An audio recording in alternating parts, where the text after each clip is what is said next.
ನಾವು ಯಾವಾಗಲೂ ಅನ್ಕೋತಿರ್ತೀವಿ ಮನೇಲೆ ಯಾಕೆ ಪಾನಿಪೂರಿ ಮಾಡಬಾರ್ದು ಅಂತ. ಆದರೆ ಎಲ್ಲ ಮಸಾಲೆನ ಮಾಡ್ಕೊಂಡ್ಬಿಟ್ಟು ಪೂರಿನ ಮಾತ್ರ ಅಂಗಡಿಯಿಂದ ತರ್ತೀವಿ.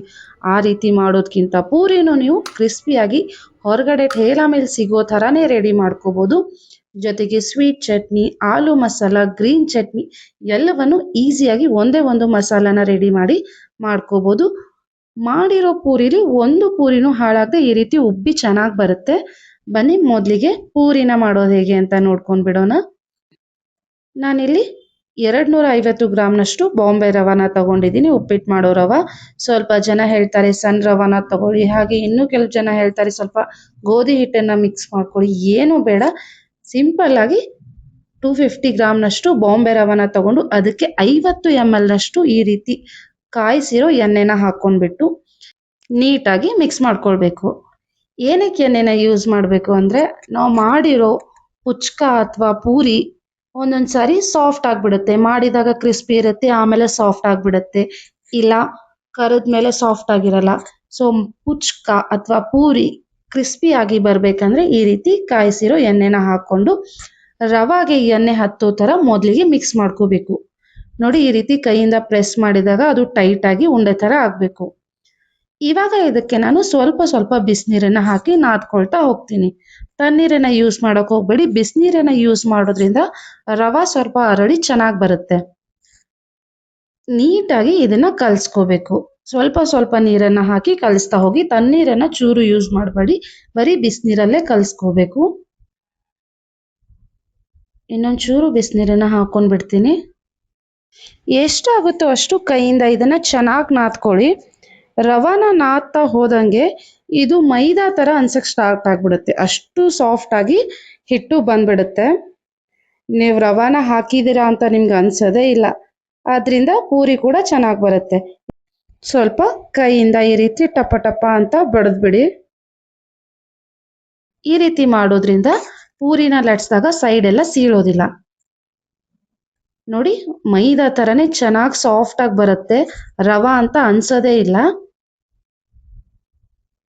ಸೊ ನೀಟಾಗಿ ಇದನ್ನು ನಾದ್ಕೊಂಡ್ಬಿಟ್ಟು ಒಂದು ಒದ್ದೆ ಬಟ್ಟೆನ ಇದ್ರ ಮೇಲೆ ಕವರ್ ಮಾಡಿ ಇಟ್ಬಿಡ್ತೀನಿ, ಇಲ್ಲಾಂದರೆ ಡ್ರೈ ಆಗೋ ಚಾನ್ಸ್ ಇರುತ್ತೆ. 10 ನಿಮಿಷ ಇಡ್ತೀನಿ. ಇವಾಗ ಸೆಟ್ ಆಗಿರೋ ಅಂತಹ ಹಿಟ್ಟನ್ನು ಪೂರಿ ಮಾಡೋಕ್ಕೆ ತಗೊಂಡ್ಬಿಡ್ತಾ ಇದ್ದೀನಿ. ಇನ್ನೊಂಚೂರು ನಾದ್ಕೊಂಡ್ಬಿಡ್ತೀನಿ. ನೋಡಿ ಎಷ್ಟು ಚೆನ್ನಾಗಿ ಸಾಫ್ಟಾಗಿ ಬಂದಿದೆ. ಇದನ್ನು ನಾನು ಚಿಕ್ಕ ಚಿಕ್ಕ ಉಂಡೆನ ಮಾಡಿಟ್ಕೊಳ್ತೀನಿ. ನಿಮಗೆ ರೌಂಡ್ ಶೇಪ್ ಬೇಕಂದರೆ ನೀವು ರೌಂಡ್ ಶೇಪ್ ಪೂರಿನ ಲಟ್ಸ್ಕೋಬೋದು, ಇಲ್ಲಾಂದರೆ ಓವಲ್ ಶೇಪ್ ಪೂರಿ ಇಷ್ಟ ಆದರೆ ಆ ಥರ ಕೂಡ ಲಟ್ಸ್ಕೋಬೋದು. ಚಿಕ್ಕ ಚಿಕ್ಕ ಉಂಡೆನ ಮಾಡಿಟ್ಕೊಳ್ತೀನಿ. ಎಲ್ಲ ಉಂಡೆನೂ ಮತ್ತು ಎಲ್ಲ ಪೂರಿನೂ ಒಟ್ಟಿಗೆ ರೆಡಿ ಮಾಡಿ ಇಟ್ಕೊಳ್ಳೋಕೆ ಹೋಗಬೇಡಿ. ಒಂದು 6-7 ಪೂರಿನ ಒಟ್ಟಿಗೆ ಫ್ರೈ ಮಾಡ್ಕೊಳ್ಳಿ. ಇನ್ನು ಮಿಕ್ಕಿರೋ ಹಿಟ್ಟನ್ನು ಮತ್ತೆ ಒದ್ದೆ ಬಟ್ಟೆಯಲ್ಲಿ ಕವರ್ ಮಾಡಿಡಿ. ನಾನು ಒಂದು 5-6 ಪೂರಿನ ಲಟ್ಸ್ಕೊಂಡು ಇಟ್ಕೊಂಡ್ಬಿಡ್ತೀನಿ. ಲಟ್ಸೋದು ಮತ್ತು ಎಣ್ಣೆಗೆ ಹಾಕೋದು, ಲಟ್ಸಿ ಎಣ್ಣೆಗೆ ಹಾಕೋದು, ಇದೇ ರೀತಿ ಮಾಡ್ತಾ ಹೋಗಬೇಕು, ಇಲ್ಲಾಂದರೆ ಡ್ರೈ ಆದರೆ ಸೀಳೋ ಚಾನ್ಸ್ ಇರುತ್ತೆ. ಒಂದು ಚಿಕ್ಕ ಉಂಡೆನ ನಾನು ಲಟ್ಸ್ಕೊಂಡ್ಬಿಡ್ತೀನಿ. ಒಂದು 4-5 ಸಾರಿ ಈ ರೀತಿ ಲಟ್ಸ್ಕೊಂಡ್ಬಿಟ್ರೆ ಸಾಕು.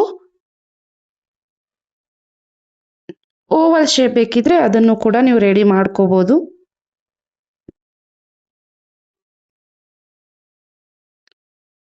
ಈ ರೀತಿ ಒಂದು 5-6 ಪೂರಿನ ಲಟ್ಸಿ ನಾನು ಎಣ್ಣೆಲಿ ಫ್ರೈ ಮಾಡೋಕ್ಕೆ ಹಾಕ್ಕೊಳ್ತಾ ಇದ್ದೀನಿ. ಮೀಡಿಯಮ್ ಫ್ಲೇಮಲ್ಲೇ ನೀವು ಫ್ರೈ ಮಾಡ್ಕೊಳ್ಬೇಕು. ಸುಮ್ಮನೆ ಎಣ್ಣೆಲಿ ಬಿಡ್ತಾ ಹೋಗಿ, ಎಷ್ಟು ಚೆನ್ನಾಗಿ ಉಬ್ಬುತ್ತೆ ನೋಡಿ. ಅದು ನೋಡಿ ಎಷ್ಟು ಚೆನ್ನಾಗಿ ಉಬ್ತಾ ಇದೆ.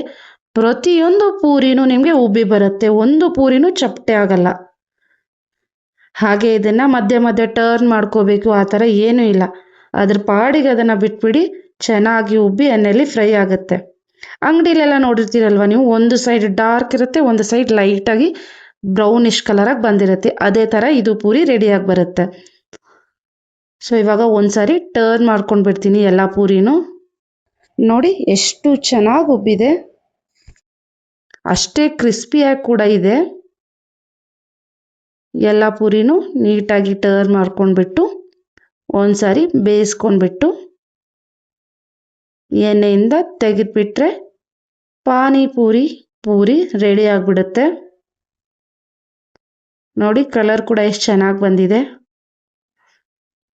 ಸೊ ಪೂರಿನ ನಾನು ತೆಗೆದು ಒಂದು ಪ್ಲೇಟಿಗೆ ಹಾಕ್ಕೊಂಡ್ಬಿಡ್ತೀನಿ. ನೋಡಿ ಎಷ್ಟು ಕ್ರಿಸ್ಪಿಯಾಗಿ ಬಂದಿದೆ. ಬನ್ನಿ ಇವಾಗ ಒಂದು ಸ್ಪೆಷಲ್ ಮಸಾಲಾನ ರೆಡಿ ಮಾಡ್ಕೊಂಡ್ಬಿಡೋಣ. ನಾನಿಲ್ಲಿ ಒಂದು ಚಿಕ್ಕ ಬೌಲ್ಗೆ 1 ಸ್ಪೂನಷ್ಟು ಉಪ್ಪನ್ನು ಹಾಕ್ಕೊಳ್ತಾ ಇದ್ದೀನಿ. ಹಾಗೆ 1 ಸ್ಪೂನ್ ಬ್ಲ್ಯಾಕ್ ಸಾಲ್ಟ್, ಹಾಗೆ 1 spoon garam masala, 1 spoon red chilli flakes, ಹಾಗೆ 1 ಸ್ಪೂನ್ ಬ್ಲ್ಯಾಕ್ ಪೆಪ್ಪರ್ ಪೌಡರ್, ಮತ್ತು 1 spoon jeera powder, 1 spoon panipuri masala, 1 spoon chaat masala. So ಇಷ್ಟನ್ನು ಹಾಕಿಬಿಟ್ಟು ನೀಟಾಗಿ ಮಿಕ್ಸ್ ಮಾಡ್ಕೊಂಡ್ಬಿಡೋಣ. ಇದು ನಮ್ಮ ಸ್ಪೆಷಲ್ ಮಸಾಲ. ಅಂಗಡಿಯವರು ಇದನ್ನು ಮಾಡಿರ್ತಾರೆ, ಅವರು ಪದೇ ಪದೇ ಎಲ್ಲ ಮಸಾಲನೂ ಹಾಕ್ತಾ ಕೊಡಲ್ಲ. ಸೊ ಈ ರೀತಿ ಒಂದು ಮಸಾಲಾನ ರೆಡಿ ಮಾಡಿ ಇಟ್ಕೊಳ್ತಾರೆ. ಇದನ್ನು ಸ್ವೀಟ್ ಚಟ್ನಿ, ಹಾಗೆ ಆಲೂ ಮಸಾಲ ಮತ್ತು ಗ್ರೀನ್ ಚಟ್ನಿಗೆ ಯೂಸ್ ಮಾಡ್ತಾರೆ. ಸೊ ಮಸಾಲಾನ ರೆಡಿ ಮಾಡಿ ಇಟ್ಟಿದ್ದೀನಿ. ನೆಕ್ಸ್ಟ್ ಬಂದ್ಬಿಟ್ಟು ತೀಖಾ ಪಾನಿನ ಮಾಡ್ಕೊಂಡ್ಬಿಡೋಣ. ಗ್ರೀನ್ ಚಟ್ನಿಗೆ ನಾನಿಲ್ಲಿ 1 ಬೌಲ್ನಷ್ಟು ಕೊತ್ತಂಬರಿ ಸೊಪ್ಪನ್ನು ತಗೊಂಡಿದ್ದೀನಿ. ಹಾಗೆ 1 ಬೌಲ್ನಷ್ಟು ಪುದೀನಾನ ಹಾಕೊಳ್ತಾ ಇದ್ದೀನಿ. ಎಷ್ಟು ನೀವು ಕೊತ್ತಂಬರಿನ ತಗೊಂಡಿರ್ತೀರೋ ಅಷ್ಟೇ ಪುದೀನಾನ ಯೂಸ್ ಮಾಡಬೇಕು. ಹಾಗೆ 1 8 ಬೆಳ್ಳುಳ್ಳಿ ಹೆಸರು, 1 ಇಂಚು ಶುಂಠಿ, 4 ಮೆಣಸಿನ್ಕಾಯಿನ ಹಾಕ್ಕೊಂಡಿದ್ದೀನಿ. ಹಾಗೆ ಸ್ವಲ್ಪ ಉಪ್ಪನ್ನು ಹಾಕ್ಕೊಂಡ್ಬಿಟ್ಟು 1 ಸ್ಪೂನ್ ನಿಂಬೆ ರಸನ ಹಾಕಿ ನೀರನ್ನು ಹಾಕಿ ಇದನ್ನು ನುಣ್ಣಗೆ ರುಬ್ಕೊಂಡ್ಬಿಡ್ತೀನಿ. ಸೊ ಇವಾಗ ರುಬ್ಬಿರೋ ಅಂಥ ಗ್ರೀನ್ ಚಟ್ನಿನ ಒಂದು ಬೌಲ್ಗೆ ಹಾಕ್ಕೊಂಡ್ಬಿಡ್ತೀನಿ. ಇಷ್ಟು ಥಿಕ್ಕಾಗಿರೋ ಗ್ರೀನ್ ಚಟ್ನಿನ ನಾವು ಪೂರಿಗೆ ಯೂಸ್ ಮಾಡಲ್ಲ. ಹಾಗೆ ಇದು ಸಖತ್ ಸ್ಪೈಸಿ ಕೂಡ ಇರುತ್ತೆ. ಹಾಗಾಗಿ ನಿಮ್ಗೆ ಎಷ್ಟು ಬೇಕೋ ಅಷ್ಟು ನೀರನ್ನು ನೀವು ಇದಕ್ಕೆ ಮಿಕ್ಸ್ ಮಾಡ್ಕೊಳ್ಬೋದು. ಆ್ಯಂಡ್ ಸ್ಪೆಷಲ್ ಮಸಾಲಾನ 1 ಸ್ಪೂನ್ ಹಾಕ್ಕೊಂಡ್ಬಿಡ್ತೀನಿ. ಕಲರ್ ನೋಡಿ ಗೈಸ್ ಎಷ್ಟು ಚೆನ್ನಾಗಿ ಬಂದಿದೆ.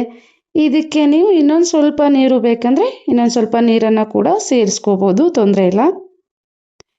ಇದಕ್ಕೆ ಖಾರ ಬೂಂದಿನ ಹಾಕ್ಕೊಂಡ್ಬಿಡ್ತೀನಿ. ಹಾಗೆ 3 ನಿಂಬೆಹಣ್ಣಿನ ಸ್ಲೈಸ್ನ ಹಾಕ್ಕೊಂಡ್ಬಿಟ್ಟು ಮಿಕ್ಸ್ ಮಾಡ್ಕೊಂಡ್ಬಿಟ್ರೆ ತೀಖಾ ಪಾನಿ ರೆಡಿ ಆಗಿಬಿಡುತ್ತೆ. ನೆಕ್ಸ್ಟ್ ಬಂದುಬಿಟ್ಟು ಆಲೂ ಮಸಾಲ. ನಾನಿಲ್ಲಿ 2 ಆಲೂಗಡ್ಡೆನ ಕುದಿಸಿಟ್ಕೊಂಡಿದ್ದೆ. ಇದನ್ನು ಸ್ವಲ್ಪ ಕೈಯಿಂದ ಈ ರೀತಿ ಮ್ಯಾಶ್ ಮಾಡ್ಕೊಂಡ್ಬಿಡ್ತೀನಿ. ಇದಕ್ಕೆ ನಾನು ಚಿಕ್ಕದಾಗಿ ಕಟ್ ಮಾಡಿಟ್ಕೊಂಡಿರೋ ಈರುಳ್ಳಿನ ಹಾಕ್ಕೊಳ್ತೀನಿ. ಹಾಗೆ ಬೇಯಿಸಿಟ್ಕೊಂಡಿರೋ ಅಂಥ ಕಡಲೆಕಾಳನ್ನು ಅರ್ಧ ಬೌಲ್ನಷ್ಟು ಹಾಕ್ಕೊಳ್ತಾ ಇದ್ದೀನಿ. ಮತ್ತು ಚಿಕ್ಕದಾಗಿ ಕಟ್ ಮಾಡಿ ಇಟ್ಕೊಂಡಿರೋ ಕೊತ್ತಂಬರಿನ ಹಾಕ್ಕೊಂಡ್ಬಿಡ್ತೀನಿ. ಹಾಗೆ ಸ್ಪೆಷಲ್ ಮಸಾಲಾನ 1 ಸ್ಪೂನ್ ಹಾಕ್ಕೊಳ್ತಾ ಇದ್ದೀನಿ. 1 ಸ್ಪೂನಷ್ಟು ನಿಂಬೆ ರಸ, ಒಂದು ಸ್ವಲ್ಪ ಉಪ್ಪನ್ನು ಹಾಕ್ಕೊಂಡ್ಬಿಟ್ಟು ಮಿಕ್ಸ್ ಮಾಡ್ಕೊಂಡ್ಬಿಡ್ತೀನಿ. ಸ್ಪೆಷಲ್ ಮಸಾಲದಲ್ಲಿ ಆಲ್ರೆಡಿ ಸಾಲ್ಟ್ ಇರೋದ್ರಿಂದ ಸ್ವಲ್ಪ ನೋಡಿಕೊಂಡು ಉಪ್ಪನ್ನು ಹಾಕ್ಕೊಳ್ಳಿ. ನೀಟಾಗಿ ಮಿಕ್ಸ್ ಮಾಡ್ಕೊಂಡ್ಬಿಟ್ರೆ ಆಲೂ ಮಸಾಲ ರೆಡಿ ಆಗಿಬಿಡುತ್ತೆ.